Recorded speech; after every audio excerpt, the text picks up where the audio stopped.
Trump looked him in the eye and said, "You're destroying American jobs." What Xi pulled out next stopped the whole room. Trump attacked. Xi responded. What happened next, nobody saw coming. Before we get into it, don't forget to like, comment, and subscribe. Because what happens in this room might reshape the global economy forever. It was a cold morning in Geneva. Inside the United Nations Economic Forum, delegates whispered in 5 different languages. The air smelled of espresso and high-stakes tension. Donald Trump stood at the podium in a navy suit, his voice crisp, unwavering.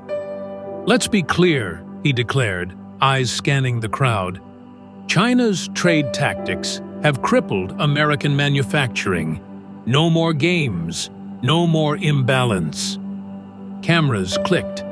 Heads turned toward the delegation seated stage right. There sat Xi Jinping, calm, still, silent. He rose slowly, buttoning his jacket with surgical precision. "Mr. Trump," Xi said through a translator, "we don't believe in domination. We believe in evolution." Gasps echoed. Trump raised an eyebrow. "Evolution?" he scoffed. "You mean manipulation?" Xi didn't flinch. He reached into his folder and held up a sleek black tablet. "If you allow me," he said, "I'd like to show you something unexpected." The room stilled. Trump paused, jaw tight. Delegates leaned forward. Reporters adjusted their lenses. Whatever was on that tablet, it wasn't just numbers. Was this China's defense, or the first move in a revolution no one saw coming? The screen behind Xi Jinping lit up, not with trade graphs, but with something no one expected. A world map. But it was marked not by GDP or tariffs. Instead, glowing circles appeared over rural villages, underserved cities, and forgotten ports across Asia, Africa, even parts of America. "This," Xi said, "is the foundation of the global trade equity network." A soft murmur swept through the room. Trump narrowed his eyes. "What is this? Propaganda?" Xi replied, calm as ever.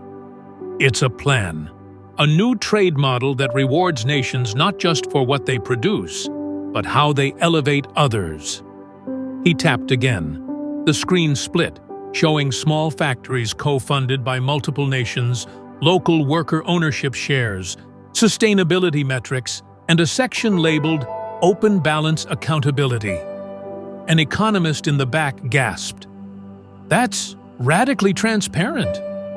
Xi continued, "Instead of unilateral dominance, we create shared growth. Participating countries vote on every policy, and any nation, yes, even the US, can co-lead."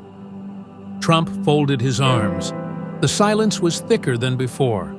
The press held their breath. For the first time, Trump didn't interrupt. He just asked, "What's the catch?" Xi smiled faintly. "There's no catch, just courage." The room tilted, metaphorically, philosophically, and in that moment, something subtle happened. Trump looked interested. Was this diplomacy, or the first crack in a wall neither man expected to lower? Backstage, the cameras were off, but the tension was louder than ever. Donald Trump paced slowly. His tie was slightly loosened, his brow furrowed. His chief economic advisor leaned in. "Sir, what Xi's offering, it's not weak, it's strategic." Trump didn't respond. He glanced at the glowing tablet left on the table, still displaying the cooperative model's breakdown. Transparent, scalable, borderless. He muttered under his breath, "What's his angle?" A staffer handed him a summary file. Inside, U.S. manufacturing growth under shared trade. Rural American towns marked as pilot zones, approval polls from swing states. Support cooperative trade if America co-leads. He sank into a leather chair. His reflection stared back at him from the tablet screen, the same man who once said, "We don't make deals, we win." And yet, he remembered the silent clapping from delegates. The moment he hadn't been booed, but heard. One advisor whispered, "You always said you'd rewrite the rules." Trump's eyes narrowed. What if this is the new rule book? Outside, Xi waited, calm, patient, not gloating. Inside, Trump stood, straightened his jacket, and walked toward the door. Was this Trump's moment to retreat, or to redefine what power looks like in a changing world? Behind closed oak doors, the air was still. No cameras, no aides, no applause. Just Donald Trump and Xi Jinping, seated across from one another at a long walnut table, 2 cups of untouched green tea between them. Xi spoke first. "President Trump," he said calmly, "your instincts are not wrong. Many have used trade to exploit, but this plan is not extraction. It's elevation." Trump leaned back. "So you're saying we split power?" "I'm saying," Xi replied, "we share responsibility." Trump scoffed lightly. "Hard to believe, coming from you." Xi didn't blink. "Then believe the numbers. Your own states benefit most from this framework." He slid a folder across the table. Inside, job restoration data from Michigan investment zones in Ohio. American-led oversight committees. Trump stayed silent. Then he asked, "Why now?" She answered without pause. "Because if we don't lead the new economy, someone else will." For a moment, Trump stared past him, at the world map framed behind Xi.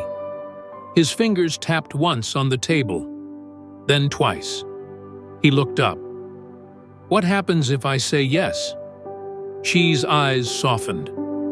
"Then history rewrites both our legacies." Trump didn't speak. He stood, extended a hand. Xi stood too, not smiling, but steady. And they shook. Was this handshake a performance, or the quiet start of a global transformation still too early to believe? The next day, global markets paused. A hastily scheduled joint press conference began in Geneva's Grand Forum Hall. News anchors around the world leaned forward in silence.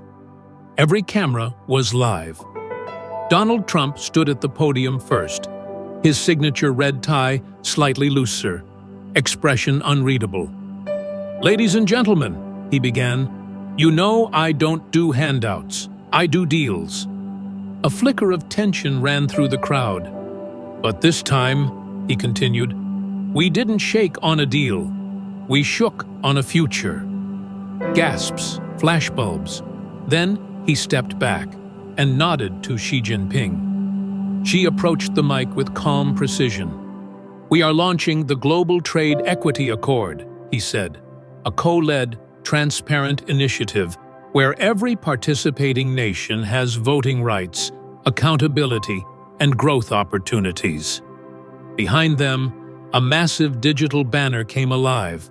Co-leadership, shared growth, human-first trade. An American journalist raised her hand, trembling. "President Trump, is this your endorsement of multilateralism?" Trump leaned in. "It's my endorsement of results." In Detroit, workers cheered. In Nairobi, factory owners tuned in. In Seoul, stock tickers flickered green. The world watched and didn't blink. And as both leaders signed the charter with ceremonial pens, a single phrase appeared across global news: "From rivals to reformers." But was this the dawn of a more equal world, or the beginning of the next geopolitical chessboard? Parts Tsiki. The Legacy, Revis Edilmish, American Ingilizcesi, 300s Kelime. 1 year later, inside a policy summit in Singapore, the New World Order didn't look loud. It looked deliberate. No big speeches, No chest thumping, just results. A live dashboard behind the podium showed 19% increase in small nation exports. 32 countries signed into the Global Trade Equity Accord, first ever cross-border revenue-sharing system in pilot phase. In the back of the room, a reporter asked a quiet question. Where's Trump? Where's Xi? An advisor smiled. They're not here. Their work is. In a quiet moment in Mar-a-Lago, Trump walked along the beach with a cup of coffee, watching his grandchildren play. They're going to live in a different world, he muttered, and I helped write that chapter. Thousands of miles away, Xi Jinping sat beneath a cherry blossom tree in Hangzhou, reviewing a new report. He nodded once, folded the paper, then looked up at a sky filled with commercial drones, built from international partnerships. 2 leaders, now out of sight, but still shaping what came next. A teacher in Jakarta, a startup founder in Nairobi, a student in Kansas, all building careers inside a system neither man once believed was possible. But together, they made it real. Now, it's your turn. What kind of world will you help create when the rules are already changing? Drop your thoughts in the comments. Like, share, and subscribe if you believe leadership is about shaping tomorrow, not just reacting to today.